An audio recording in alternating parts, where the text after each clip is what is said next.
Coming up on Theater Talk. Today, it's Broadway making its reputation by capitalizing on films. And it used to be totally the other way around. Theater Talk is made possible in part by the CUNY TV Foundation.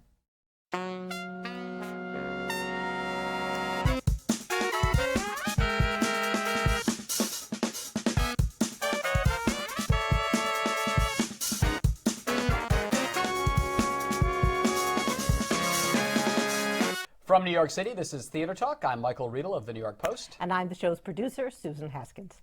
My favorite television show, without a doubt, is Robert Osborne's great movies on Turner Classic Movies. I'd never miss it. This is the kind of thing you can turn on television, and whatever movie's showing, you drop everything to watch to that end of the movie. Yeah. I'm very delighted to have Robert Osborne with us today on Theater Talk, who's going to talk about some of the great movies about the theater and some of the great plays that became great movies. Right. Welcome to Thank you. Talk, so Robert. Nice to be here. Yes. So nice to be here. All right, Robert. What do you think is the greatest movie about Broadway, about the theater? That's fast. I can answer that quickly. Don't really have to think about that. All About Eve. Of course. Yeah, I think it's one of the great movies ever made. I don't think there's a line of dialogue that doesn't work and that doesn't also advance the plot. I think the performances are great. I think it's perfectly cast. I mean, there are people like Hugh Marlowe and Gary Merrill that I think never fit anything like they fit the roles they had in that movie. They were playing the playwright and the director. Yeah. There's a kind of a theatricality about Gary Merrill that never fit other parts so well, but playing a director in the theater, that, he could allow all of that. Betty Davis, sublime in a part. Celeste Holm is absolutely never been better, really. Never been better than is this playwright's wife. Yeah. And Baxter's wonderful George Sanders. It's like he spent his whole life auditioning for that part. Marilyn Monroe. And Marilyn Monroe, who steals the scene out from under Betty Davis and Celeste Holm and George Sanders just sitting on the stairs in the party scene. But I think it's really one of the great films of all time about the theater, because it also says a lot about the theater, about ambition and about the love of the theater and about aging in the theater. It covers all bases. And about the people who are in the theater who have no life outside of the theater. Yes. I think it's George Sanders in the movie who says, "I live like a Trappist monk. Yeah. Everything is theater to me." Exactly. And Celeste Holm being part of the supporting cast in the theater. I mean, she's a playwright's wife. She doesn't have anything to do with the theater except she, helps these people and builds them up and all of that. I think it's a great movie. I was always interested in George Sanders, and I read somewhere, and I wonder if this is true, that sort of, kind of cool elegance that he had in the movie came about because he was always taking naps between takes, so that he would come on and he would be just kind of waking up out of a nap, and that's why he looked like that. Could have been, except I have to tell you about George Sanders. There are two women who I shall not name, both actresses. One told me this like in the 1960s. The other one told me this like in 2000, this decade. When I asked them if they had ever, they were both married ladies throughout most of their lives, and I asked them both if they ever fell in love with one of the leading men or was ever attracted to a leading man. And both of them, and this was what struck me so much, both of them said in different ways, but they both said basically, well, yeah, there was one I was seriously thinking about maybe leaving my husband for. And two, as a matter of fact. And I said, well, who's that? And said, well, John Hodiak and George Sanders. Really? I thought, isn't that interesting? How interesting. And then years later, this other actress, I asked the same question, and she said the same two people, John Hodiak and George Sanders. So whatever George did, naps or otherwise, he had something going for him. And yet here was a man who killed himself saying, I'm bored. Yes. Is that true?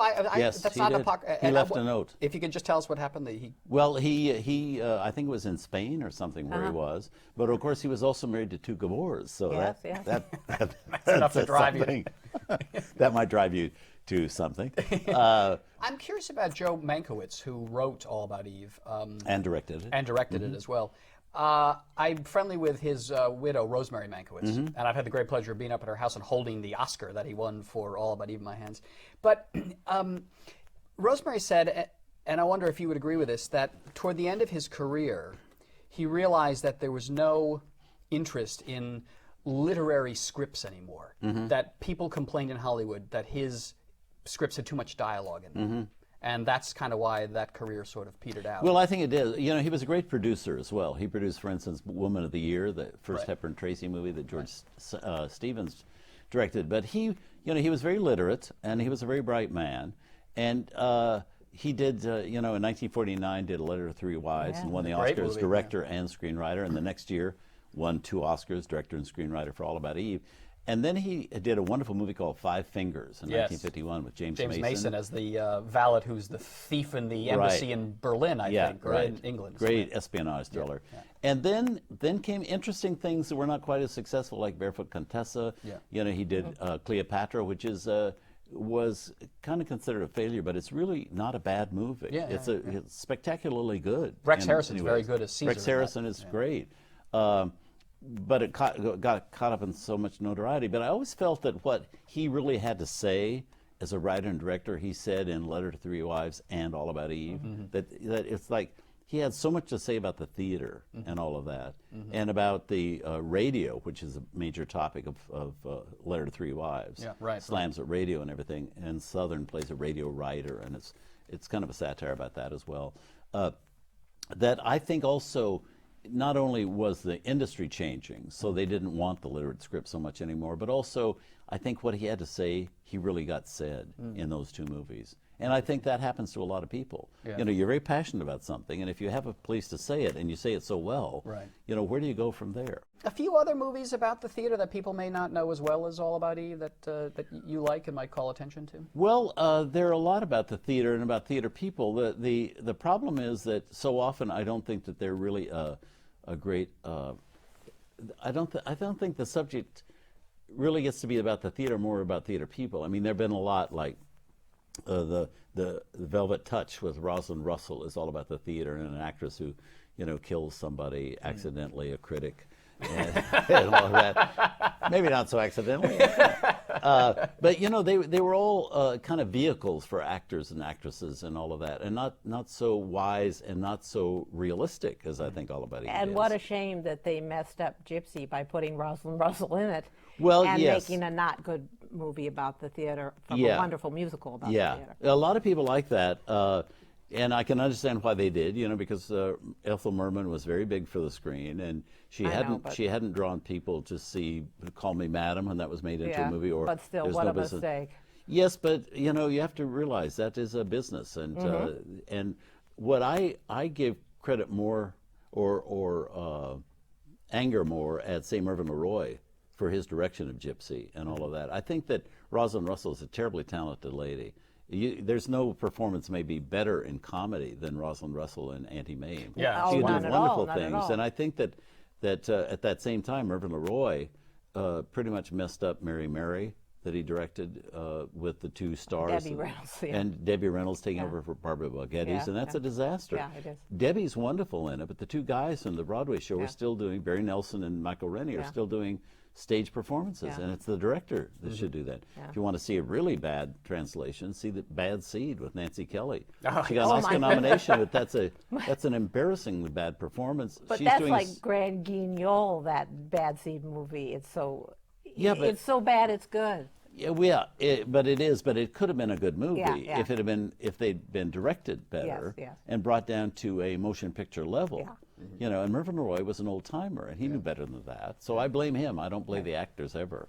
One of the things I'm struck by when I'm watching Turner Classic Movies is how often the movies you show began as stage plays back in the day, and how important the theater writers were at one point to Hollywood. All these great writers. Can you give us a little history of how that came about and why it ended? It always used to be, you know, if you look back, I love the old theater directories and old New York Times and papers when you can see things are running, or back of old theater arts magazines or something. And you never saw a revival on Broadway. I mean, they just simply didn't revive shows on Broadway. Broadway was always the place where a writer went to really establish themselves. If you really wanted to be taken seriously as a writer, you know, you first did a Broadway play. Right. And then then the movies jumped and picked it up, and it became a movie. And now it's kind of quite the opposite. You look today, and you've got like, I think there's 7 I counted shows today on Broadway that started out as movies. You know, even A Little Night Music was Smiles of a Summer Night. Before it became a movie. That's a big change. And you go back, and you got The Lion King, and you got all these others. And today it's Broadway making its reputation by capitalizing on films. And it used to be totally the other way around. I think that one of the things that happened was the fact that once television came in, you didn't have to write the Philadelphia story to make your name. Right. You could make a good living in television without having made that or written that great play.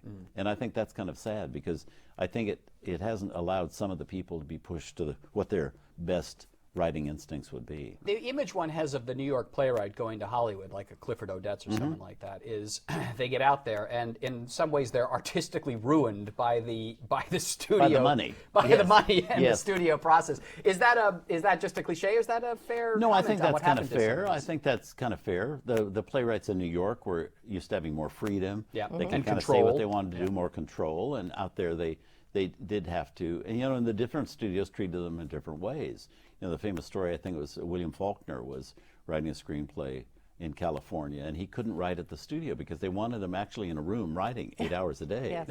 And that's not the way he wrote. He said, well, could I write from home? And they thought, well, he's staying over at the Beverly Hills Hotel. Yeah, that's okay. So you could stay home. Well, they tried to get him the next day, and days after they couldn't reach him. Well, he'd gone home. Back east. Yes, he really went home. But they loved the money. But at that time also you had John Steinbeck writing for movies. He wrote Lifeboat, for Hitchcock, and you had these William Faulkner, and you had Raymond Chandler. Fitzgerald didn't do very well, though. No, he didn't. But of course, he wasn't doing too well anywhere. It was the drinking, not Hollywood, that got him. Now, according to Lillian Hellman, who many say was a big liar, but she said that Clifford Odets said to her, "You don't understand what it is to have to pay for a swimming pool." Yeah. As a justification for selling out for the money. Yeah. But that's very seductive. But you get a lot of people that, actors as well today go out to California, and they lead different lives. It's a different culture out there and all of that. And then you got those that are smart enough to kind of stay in New York, because I think it does keep you a little more based. Can you give us a couple of movies that you feel are really the best adaptations of a stage play that are worth seeing, perhaps because they've kept the cast that was originally there, or they've just captured the spirit of the play? I certainly think Philadelphia Story is a great adaptation of a stage play. You never Philip feel Berry play. Yeah. Philip Berry. You never feel cramped by it. You never feel it was done on the stage, because it's opened up. Also, the fact, I also give Katharine Hepburn great credit, because she did it on the stage very successfully, and she could adapt to movie technique, and she did wonderfully, because I'm sure the performance is different than it was on the stage. I think Picnic was opened up very well for the movie compared to the stage play. I think two great examples, well, maybe the greatest example of it being, well, two, I'd say, better in the movies than on the stage would be Sound of Music, to take advantage of the actual scenery, Austrian scenery and all of that, and also The King and I, because that was done on a lavish scale that gave you the kind of this feeling of a kingdom and all of that. And I've seen that on the stage many times, and it's very impressive, but not as impressive. It's tremendous. It's only a shame that they had to have Marnie Nixon in there doing the voiceover. Yeah, except I thought they did that so well in that, because it is a lot of Deborah Kerr's voice, and you're never stunned that it's Marnie Nixon as you are with Audrey Hepburn in My Fair Lady. That's so obviously not. And I've seen been sent somebody got the Audrey Hepburn track where she did sing the songs, because she wanted to sing it, and put it on, because she actually mouthed it, and sang it to the thing.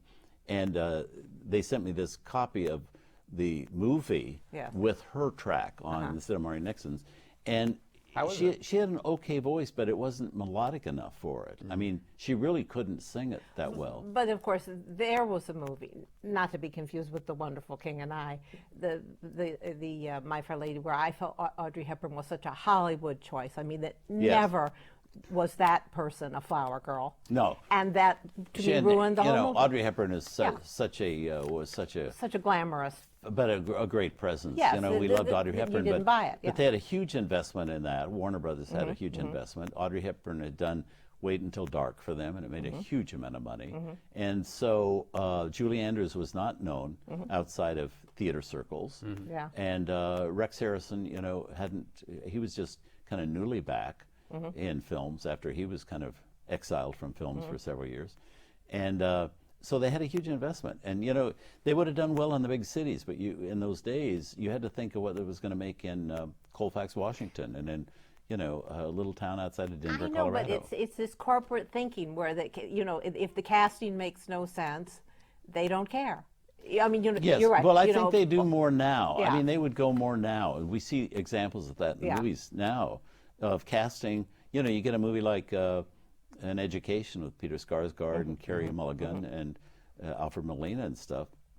You know, it's absolutely wonderful. And somebody went with that. Yes, They yes. didn't insist on having, Brad Pitt and Angelina Exactly, Jolie in it. But in those days where they had theaters and they had these big investments and they had Right. stockholders that they really worried That's right. about, they had to think of the box office. And- or you have to I get- think Audrey was a bad choice for me because the fact that, as you said, she was wonderful in the transition, but I could never believe that she would be, a flower girl. Never. Yeah. There was something Even so with that classy. little But no. charcoal makeup on, But making her look a little I have the dirty. same objection to Breakfast at Tiffany's with her, and everybody loves her in that movie. But I could never believe that she'd be A so barefoot dog dizzy. patch kind of girl. No, or that she would, in her refrigerator, only have an orchid and a bottle of champagne. She's too sensible for that. Audrey Hepburn would have Well, some but she cottage wasn't eating cheese very in there. much. Or something, Now, if you had to give out a turkey to the worst movie of a stage production, what would that be?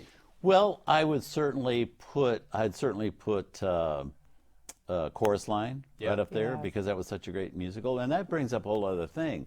You get where they ever started casting directors in some of these movies. You've got John Huston, who is so great at doing the Treasure of Sierra Madre and these kind of lusty, very masculine kind of stories, directing the story about a sweet little girl, Annie. Yeah, which was and a colossal kids. I mean, failure. give me a break, But you know. he And was an Richard old- Attenborough, this Brit, Yes. Yeah. who had never done a musical before, doing that. It worked a couple of times. It certainly worked with Oliver, with did Sir that? Carol Reed, Yes. Right. directed that. Right. You know, you think of him as the third man, and Yeah. Fallen Idol and stuff. He did a wonderful job on that, and William Wyler did a wonderful job on Funny Girl. You know, that's quite exceptional. He'd Yes, never done a yes. musical, but then these others, and there's so many of them. But how did Houston get Annie? How did that? I have no idea. Somebody went insane. They, too many drugs on the table. Again, this goes back to the whole culture of the motion picture business. But there was a time that all those people running studios were showmen, and they really understood it. Yeah. They understood how to get people into a theater, how to leave them with even if it's a very serious story like A Grapes of Wrath, with a positive message. So when people leave the theater, they want to go back in next week because. As depressing as the story in The Grapes of Wrath is, you come out thinking it's about family and it's about sticking together and surviving and yes, we can do it, and you do that, all of that stuff. And they knew the psychology of all of that, and so they would make decisions based on that more than they do now. Now And you they knew have to people get- running yeah. studios who've never made a movie that are money men. Yeah. That are put in those positions. But back in those days, I think the only one that had never produced a movie back in those days, because Daryl Zanuck certainly produced movies, Jack Warner produced movies, Harry Cohen at Columbia Pictures produced movies, is I think the only one, and Buddy DeSilva was running Paramount for a long time. He's a great Broadway producer. But it was Louis B. Mayer. But he had Irving Thalberg, Yes, who was a who was producer. one of the greatest producers so of all time. he didn't have to be producing. Somebody else there. But today that doesn't exist, so you're getting these strange decisions Strange being decisions, made. and everybody's 12. But even you think, whose decision was it to put Barbara Streisand in Hello, Dolly? Yes, well, again. Yeah, exactly. But that being a few years back. But now, of course, we're told the decisions are all made by 16-year-olds, basically, or Yes, running who the probably studios. who probably had never seen Carol Channing and didn't know Yeah, that. didn't But if know, not and- Carol Channing, certainly Lucille Ball could have done Hello Dolly Well, at that point. No, I don't know. We saw Mame. Well, but Mame, the problem with Mame is the fact that she was playing a part that we'd seen done perfectly before, Yes. and she was trying to do it differently. Yes.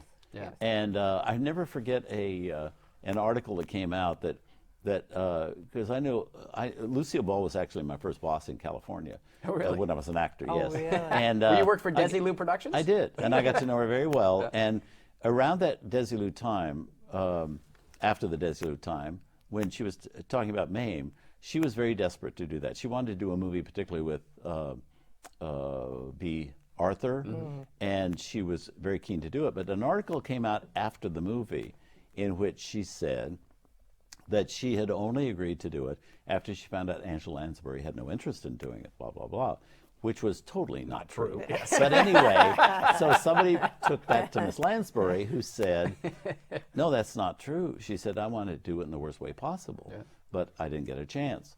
And so somebody wrote in the next day to the LA Times and said, isn't it interesting that Angela Lansbury said that she wanted to do Mame in the worst way possible, because that's exactly how Lucille Ball did it.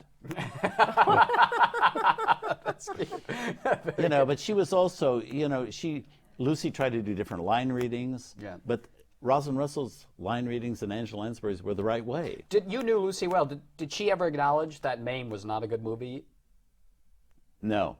Really? No, she never did. And I think that was a heartbreak that she took with her to the end of her life. Really? You know, Lucy came from a culture where movies were the important thing. And in California, they still kind of are. Yeah. You know, you can be the biggest success on television, but you're not thought of in a culture quite with a movie star. Right. And she grew up in that, and as famous as she was in television, she never really thought that had the value of movies, or not. It didn't have the status of movies. So I think with Mame, she thought not only was she going to really become a great movie star at last, but also perhaps win an Academy Award for it. And I think it came as a total shock to her. And nobody had ever turned on her before. Really? You know, critics had always loved everything she'd done on television. Who directed that? Gene Saks? Gene Saks. Because B. Arthur's husband. One did sense watching this that no one said, no, Lucy, that's not a very good take. You didn't do that with Lucy at You that could- point. That was there and there. And You no, could- Lucy, why don't we try it with 2 filters on you, not 12? You know, and she couldn't sing. It was so many things where obviously you couldn't say Yes, no to her. but that's where the power corrupts after Yeah. a while. Lucy had become so successful and did her job so well that she, and maybe rightly so, felt she knew more than anybody on how to package Lucille Ball. I think if an Orson Welles had come along, because she was always in awe of him, or some really strong director, she would have listened. But That'd be great. Gene Saks John was- Huston. Yes, exactly. I do want to put in a good word for Lucy, though, in one movie. I think I saw it on TCM. A really interesting movie called The Facts of Life with Lucille Yes, Ball and Bob it's Hope. wonderful. It's a wonderful Yeah, movie. and kind of serious. Yep, yeah. About 2 middle-aged people who are trying to have an affair. Yep, that's right. But it's a really wonderful movie. Yeah, and that was made at a very tough time in her life, because that was right when she realized that her marriage to Desi was over. And I used to be on the set of that a lot, and she cried a lot during that movie. And Ruth Hussey, who played Bob Hope's wife in the movie, I'll always be grateful to her, because she was always taking care of Lucy and helping her get through all of that. But also another great Lucille Ball performance is in a movie called The Big Street, about Broadway. Oh, really? I don't know that Damon Runyon's story with Henry Fonda that she did. Huh. I'm going to write that down. The Big Street. Yeah, Write The Big that Street. down. It's a great performance, and she's absolutely wonderful in it. It's a very crafty showgirl who becomes kind of a nightclub star, and won't have anything to do with this guy who's a waiter in the restaurant, Henry Fonda. So But this is then from the 40s, right? 1941, I believe, and 42. And then she has a terrible accident, and everybody abandons her except the waiter. And it's such a sweet story, and she's absolutely wonderful in it. Excellent. So You you've know, got we're we're running out of time. You've got all this stuff at your fingertips. So when I see you on TCM, do you write a script, or you just go in there and you just No, have it all here? I write a script because I go down to Atlanta for a week once a month and do 150 intros my and exits, goodness. so I couldn't Keep it all, do it like that. Yeah. So I do have a bit of a structure to it, but yeah, I do kind of have it at my fingertips. It's something that's always fascinated me, and I love these movies. I also love TCM and the fact that they're now out there for us to see, because there were many years that you couldn't. They were in a you vault, no, right? No, Somewhere? yeah. It's You'd see it wonderful. maybe at the $1 Million Movie or something like that, with all the musical numbers cut out or whatever. And at least you're seeing them now without cuts, without interruptions, as they were meant to be seen. And I'm thrilled we have them back again. Yeah. marvelous. And you find the audience is younger for TCM? Are you introducing whole generations to these great it's movies? really kind of wonderful when we go to have these screenings and kids come up to you, and so many kids are being introduced to that. And I think it's also because kids are not being given a lot of variety in what they see in movies today, and they kind of want That's for more. sure. I mean, as I wanted more when I was that age, you know, and they really respond to that kind of stuff, and they respond to these people like a John Garfield or Robert Taylor, Ava Gardner, some of these people they've never heard of before, Rita Hayworth, you know, and whatever it is they had, is kind of universal. Right. You know? They still have that charisma. They still have that star absolutely. power. I had a kid at the Hollywood Reporter call me. He's about 26 years old, not too long ago, and he said, you know, I saw this movie last night, and it was really great, and this beautiful woman was in that, and I wanted to know if she ever made any other films. And I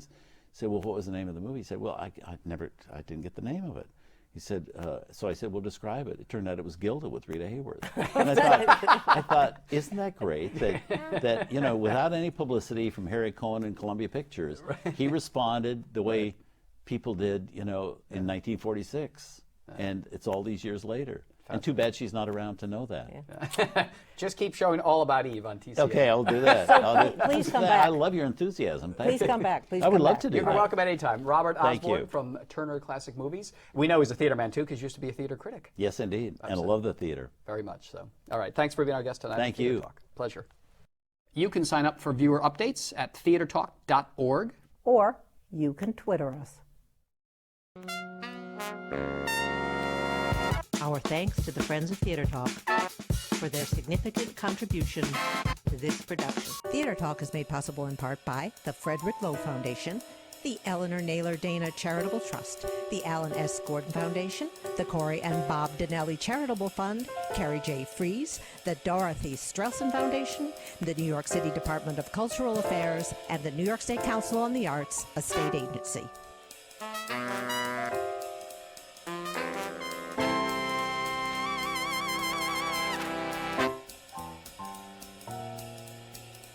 We welcome your questions or comments for Theater Talk. Thank you and good night.